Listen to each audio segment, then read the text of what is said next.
Jeunesse et engagement patriotique au Togo, état des lieux et perspectives. Bon, ce ne sera pas un papier structuré comme tel, bon, ce sera un peu une conversation à bâton rompu, en abordant différents points qui nous concernent. Et d'entrée de jeu, je suis heureux, c'est une transition qu'on m'a offerte lorsque les responsables ont parlé de la chose politique tout à l'heure pour dire le statut de l'association et méfiez-vous, politique patati patata. Donc vous voyez, au Togo et dans les pays qui ont vécu sous la dictature et qui continuent d'y vivre comme nous, eh bien on nous dit tout le temps politique attention, politique danger. Mais au nom de quoi? La politique n'est pas la propriété de certains individus qui sont au pouvoir. Qu'est-ce que c'est que la politique? La politique, de mon point de vue, c'est Aristote qui en a donné la meilleure définition. Il y a 2500 ans. C'est la gestion du bien commun. Quel est ce bien commun? C'est notre Togo à tous. C'est notre pays. C'est notre patrimoine. Nous sommes tous propriétaires de ce pays. Personne ne l'est plus que l'autre. Donc si certains sont au pouvoir, ça ne veut pas dire que nous ne sommes rien du tout. Et même quand vous constituez un parti politique, vous n'êtes pas au pouvoir ou du bord de ceux qui sont au pouvoir, c'est déjà une menace pour votre sécurité. Ah, il est opposant, il va voir, il est opposant, les agressions, tout ce qu'on a vu dans ce pays, c'est horrible. En 2005, j'étais secrétaire général de la Ligue, c'est ce que j'ai vu comme barbarie, c'est-à-dire un pays aussi civilisé, un peuple aussi civilisé que le peuple togolais, était soumis à la pire des barbaries. Les femmes violées, et les filles violées, les élèves violés. Et pire que ça, la femme la plus âgée a été violée par les bandits, militarisés ou non. Elle avait 92 ans, dans un village proche d'Atakwame. Sa fille qui est venue signaler la chose avait 52 ans. Elle a dit que leur aîné avait 72 ans. Vous voyez, ces assassins ont violé leur arrière-grand-mère. Vous parlez tout à l'heure de valeurs. Eh bien, les valeurs, ça fait partie de la politique, du patrimoine d'un pays. Quand les dirigeants trichent, violent, mentent, volent tout le temps, les gens ont oublié dans ce pays que un dirigeant politique, c'est d'abord et avant tout un éducateur. C'est lui qui montre, c'est lui qui exhibe d'une certaine façon les valeurs. C'est un guide, la conduite. Ça, ce n'est pas bien, ça c'est bon, ça c'est mauvais, ne faisons pas ça. Mais quand lui-même se comporte mal, parce que, voyez-vous, la jeunesse, vous les jeunes avez besoin de références. Mais si la référence est négative, les parents volent, les parents trichent, les parents détournent les fonds, qu'est-ce que tu peux dire à ton enfant? Et ton enfant, il est intelligent, il voit. C'est que papa est un bandit. Et il a dit, oui, voilà ce que les gens font. Même certains parents ne se respectent pas. Et il dit que mon fils est revenu de l'école. Il m'a dit que, papa, on dit que tu es un voleur. Qui a dit que je suis un voleur? Un camarade de classe. Il a entendu ça où? Il dit que ce sont ses parents qui parlaient. Il dit que tu es un voleur. Voyez? Et monsieur le ministre était désespéré. Pourquoi on dit de lui c'est un voleur? Parce que c'est la perception que les Togolais ont de l'homme politique au pouvoir. C'est un voleur. On va en politique pour voler, pour s'enrichir, pour conduire de grosses 4x4, pour construire des villas et accumuler les 2e, 3e, 6e bureaux. Or, ce n'est pas ça la politique. La politique, c'est un sacerdoce. On va servir. Tu n'as pas le temps, tu es toujours bousculé. C'est-à-dire, même c'est fait au détriment de ta famille. Ta famille ne te voit pas ou très peu. C'est un sacrifice que tu fais pour le bien-être de l'État, pour le vivre ensemble, pour le bien commun. Donc, quand on vous dit, ne faites pas de la politique, non. C'est un droit de faire de la politique. C'est même une obligation. La politique, ce n'est pas d'aller au pouvoir. Mon voisin l'a dit tout à l'heure. La politique, ce n'est pas seulement la compétition politique pour aller au pouvoir. C'est dire les problèmes de la cité, s'en préoccuper. Par exemple, on ne vient pas ramasser les ordures ménagères chez vous, dans votre quartier. Vous vous organisez pour trouver des chariots, vous payez quelques personnes, et puis qui vont venir le faire à la place de l'État. C'est un acte politique. Parce que, voyez-vous, pour faire le distinguo, vous devez comprendre que il y a ce qu'on appelle le privé et le public. C'est ce qui est public qui est politique. On fait un terrain de football dans votre quartier. C'est politique. Parce que c'est public. On autorise l'installation d'une église. C'est politique. Regardez le sport. Certains vous disent, quand il y a des débats, des boycotts, tout ça, non, il ne faut pas mélanger sport et politique. Non, non, non, non, non, non, non. Mais ça, c'est de l'hypocrisie, c'est du mensonge. Le sport, c'est de la politique. On hisse le drapeau national pour vos éperviers déplumés, non? On joue l'hymne national, etc., etc. Hier et avant-hier, il y a 2 jours à 3 jours, les étudiants, avec une rare sauvagerie, j'en voyais même un avec son camion de gendarmerie faire le rodéo sur le terrain de foot, fonçant à toute allure sur des étudiants et des étudiantes qui rentraient tranquillement à la maison. Et c'était la panique. Il y en a un même, j'ai vu, il est descendu de son vélo, a pris son vélo sur le bras pour détaler. Si quelqu'un était tombé, la vitesse à laquelle roulait le zozo en question, il n'aurait même pas pu freiner, il l'aurait écrasé. Or, quand il a fait cette demi-tour, la benne, l'intérieur de la benne était vide. Donc lui-même, il s'amusait à terroriser les pauvres étudiants, sans conscience. C'est terrible. Ce n'est pas pour casser. On ne s'organise pas pour casser et autres. Vous êtes là pour construire. Et la société civile a besoin d'être là parce qu'il n'y a pas de démocratie sans une société civile forte. Les partis politiques doivent être là, c'est une nécessité parce que ce sont eux qui s'organisent pour réfléchir à la direction du pays, pour faire des projets, etc. Mais à côté, il doit y avoir également la société civile. Donc c'est pour ça que personne ne doit se culpabiliser pour dire de faire de la politique parce que c'est un droit. Mais dans nos pays où il n'y a pas de démocratie, c'est toujours une certaine menace. Mais il n'y a pas de liberté sans combat. Personne ne viendra nous offrir la liberté sur un plateau.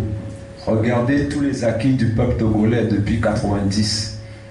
Le 5 octobre, les événements de 91, la lagune de Baie, les Togolais, tout ce que vous voyez aujourd'hui. Il y a les radios, il y a la presse privée. Vous pouvez parler dans la rue, sur les émigrants, dans le taxi, insulter, dès qu'on tombe dans un trou. Oh, avant, c'était impossible. Demandez à vos parents, aux aînés. Avant 90, le Togolais, pour parler, devait regarder sous la table et aller ouvrir la porte. Oh, il va se plaindre, mais en silence. Alors à l'époque, moi, je suis allé en cours de mission à Cotonou et Porto Novo à l'époque. C'était la dictature là-bas aussi. Mais les gens critiquaient ouvertement Kérékou dans la rue, sur le campus, partout, dans les véhicules, taxis. Donc, directement, on le voit encore aujourd'hui, hein, au niveau de l'université, comment les professeurs d'université se comportent de façon scandaleuse. C'est-à-dire que, voyez-vous, le cadre, les cadres en général en Afrique, au Togo en particulier, ils souffrent de certains maux qui sont, le carriérisme, 2, l'opportunisme, 3, la corruption. Vous allez voir un professeur d'université vous insulter le régime Gnassingbé, critiquer la succession dynastique, et le lendemain, il est ministre de la dictature. Pendant qu'il vous tient ce discours, le soir, il va négocier un poste. Vous voyez? Et ils ont fait ces cris devant les étudiants, insultés, tout ça, devant les étudiants. Et après, ils rasent les murs. Leurs propres collègues les appellent, ils n'osent même pas décrocher. Hein? Vous voyez, c'est la honte. Il y en a un même, il y a 2 ans, je crois, oui, il y a 2 ans, on faisait une réunion du CEST, syndicat de l'enseignement supérieur. Et on m'a dit, bon, grand frère, viens voir. Hein, nous créons un parti politique révolutionnaire. Comme il n'y a plus de parti politique d'opposition au Togo, nous voulons créer un parti révolutionnaire pour balayer RPT Unir. Je dis très bien, bon, moi je ne participe plus au parti politique, mais s'ils font ce qu'il faut, bon, moi je serai derrière eux, pas de problème. Il dit, grand frère, c'est ce que je voulais entendre de toi, tu entendras bientôt de nos nouvelles. 2 mois plus tard, il y a eu les législatives. Quelqu'un m'a appelé. Regarde Togo Presse. Le Zozo était candidat du RPT Unir dans la veille. Vous vous rendez compte? Bon, le régime l'a laissé battre. Bon, puisque c'est celui qui fixe celui qui gagne, celui qui ne gagne pas. Mais on l'a nommé ministre de la fonction publique. Un certain Aglo-Siabi, je crois, les profs de philo, là. Donc, c'est pour vous dire que d'assumer ses propres droits, c'est être pauvre en droit. Au nom de quoi? Parce qu'on a peur. Il faut un peu de courage. Parce que font les ennemis? Terroriser les gens. Si tu veux régler, tu vas voir. Les menaces de mort, ça pleut. Mais on continue malgré tout, de toutes les façons. Ceux qui vous tuent, eux aussi mourront un jour. Nous sommes programmés pour ça. Donc ça ne doit pas vous empêcher de vous mobiliser, parce que de toutes les façons, la mort est là pour tout le monde. Et au moins, sachez pourquoi on vous tue. Plutôt que de prendre une balle perdue cachée sous le lit, à dire moi je ne fais pas de la politique, le démolo, etc. Donc vous voyez, et quand tout le monde est mobilisé pour le changement, la peur change de camp. La peur n'est plus dans la population, mais du côté de ceux qui l'offrent. Parce que le moindre changement maintenant, et puis on voit des gens tomber à côté, au Burkina, etc. Et mon tour, ce sera quand? Ce sera quand? J'ai dit à un baron du régime un jour, on sortait d'une émission, etc. Les usines a formé des chômeurs. Regardez tous les diplômés qui sont au chômage. Vous en connaissez plein, vos frères, vos sœurs, tout ça, vos aînés. Mais le danger encore pour eux, c'est que parmi ces classes dangereuses, souvent sont des déshérités. Mais il y a des gens très instruits. Vous les voyez qui font Zémidjan. Ils ont leur maîtrise, ils ont leur master. Certains même ont le doctorat et ils font Zémidjan. Donc, c'est une bombe à retardement. Et, à mon grand étonnement, au lieu de me dire non, non, non, c'est faux, il m'a dit oui, professeur, vous avez raison. Et je dis, mais ces gens, donc, ils savent ce qu'ils font. C'est-à-dire piller le plus rapidement possible ou avant que ça ne pète. Donc, ils sont conscients de la chose. Et mais les partis politiques, c'est eux qui vont vous sauver la mise. Intelligemment, négocier avec eux. Puis on passe à autre chose. Puisque vous êtes dans l'échec en permanence. Plus ça va, plus les Togolais sont pauvres. Et les chiffres officiels, je ne l'invente pas. Hein. Le taux de, comment on appelle ça, de pauvreté, le seuil de pauvreté fixé par les organismes internationaux, c'est 20 000 francs par mois. Si en dessous de 20 000 francs par mois, tu es pauvre, archi-pauvre. Dans la région maritime, c'est 50% de la population. Plateau, 60%. Centrale, 70%. Kara, 80%. Et Savane, 90%. Mais c'est terrible. Et j'ai même entendu ça un jour dans une émission à la TVT. Ils ont dit la Savane, 90% de pauvres, de nos compatriotes qui ont moins de 20 000 francs par jour. Et je l'ai vu à plusieurs reprises, je l'ai constaté. Des jeunes filles étudiantes de la région qui vont à Balépédo pour envoyer de la nourriture à leurs parents. C'est le monde à l'envers. C'est la campagne qui envoie à bouffer à la ville et non le contraire. Ou bien les 20 000 dettes qu'on donne de temps en temps aux étudiants. Les parents aussi attendent ça. Ils réclament, appellent. C'est pas encore arrivé, c'est pas encore arrivé. On a faim, il n'y a rien à manger. Et vous voyez donc, aujourd'hui au Togo, tous les Togolais sont unis par le même destin. La misère. La misère. Et c'est pourquoi c'est ça qui doit unir tous les Togolais pour le changement. J'étais à Tapan l'année dernière. C'est l'année dernière, il y a 2 ans, je ne sais plus. Pour un café littéraire. Je suis écrivain aussi. Et les natifs du milieu ont dit, professeur, pour qui on va voter? Puisque l'élection présidentielle pointait le nez. Pourquoi vous? C'est ça moi qui vous dites qui va voter? Non, ils disent que parce que les barons du milieu sont venus nous voir pour nous dire ne votez pas pour les Aouna parce qu'ils vont beaucoup voler s'ils prennent le pouvoir parce qu'ils sont pauvres. Nous on a déjà volé, donc on ne volera pas beaucoup.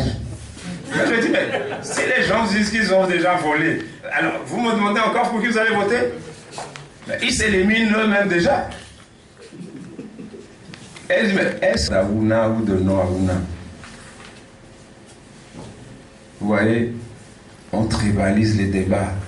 La jeunesse doit être au-dessus de tout cela, éviter ces conneries.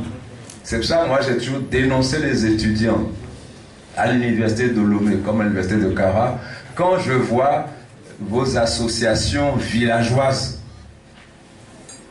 ces villageoiseries-là, comme j'utilise ce néologisme, parce qu'on dit association des étudiants de Chamba, association des étudiants du Zior, et élèves du Zior, association des étudiants d'Anéva, etc. Mais quelles sont ces histoires-là?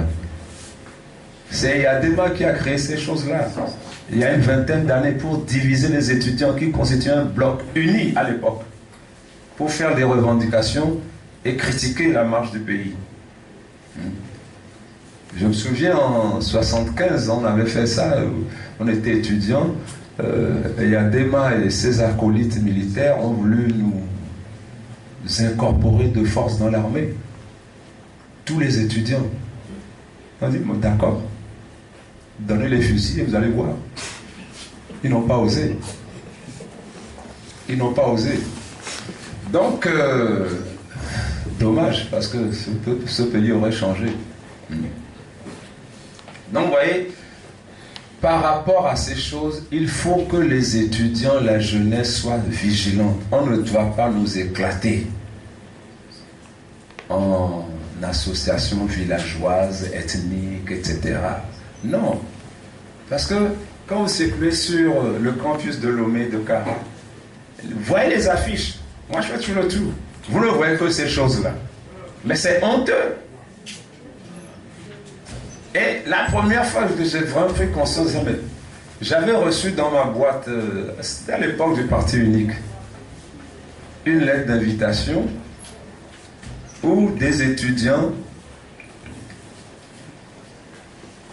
de mon coin d'origine m'invitaient à une réunion.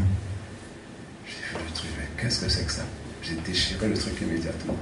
Une semaine après, l'un des étudiants qui a mis le truc, il m'a dit, monsieur, vous n'avez pas vu l'invitation? Ah, c'est toi qui as mis ça. Ne remettez plus jamais un truc comme ça dans mon truc. Et je l'ai questionné immédiatement. Qu'est-ce que vous faites dans vos réunions? Vous vous plaignez, vous faites du tribalisme, non?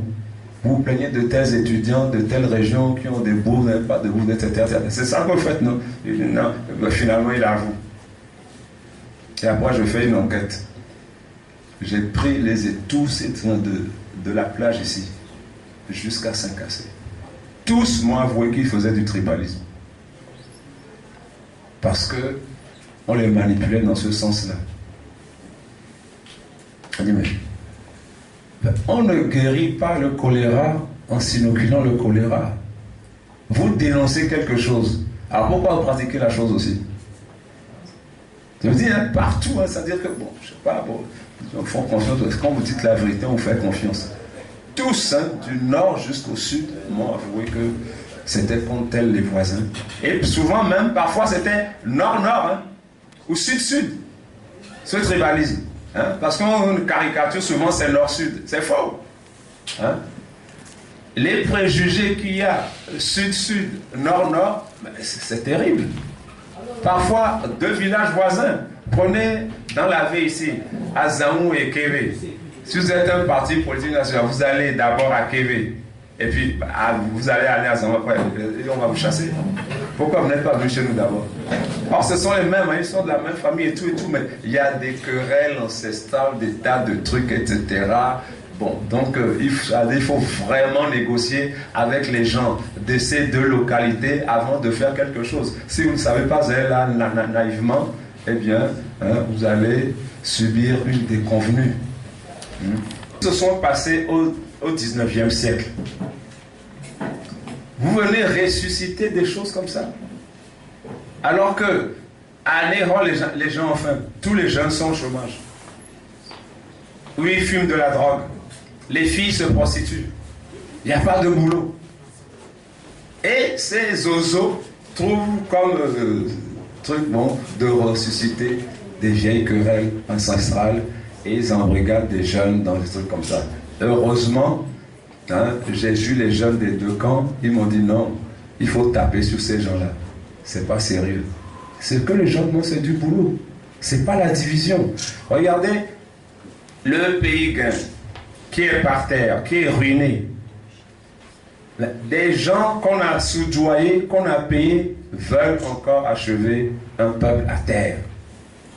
Mais ça ne rien comprendre. C'est la même chose quand on voit les jeunes qui se divisent entre eux. Voyez ce qu'on a vu à l'université dans ce pays. Des étudiants qui ont jeté de l'acide sur des étudiants dans un puisard, qu'ils menaçaient de pistolet. La première fois que j'ai vu une grenade exploser de ma vie, c'est sur le terrain de foot du campus. C'était à l'époque des Bojona et autres, qui jouent les martyrs aujourd'hui.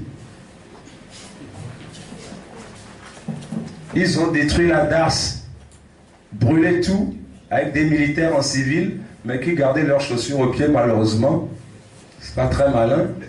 Et ils ont jeté les ordinateurs. Tous les claviers d'ordinateur étaient par terre sur le gazon.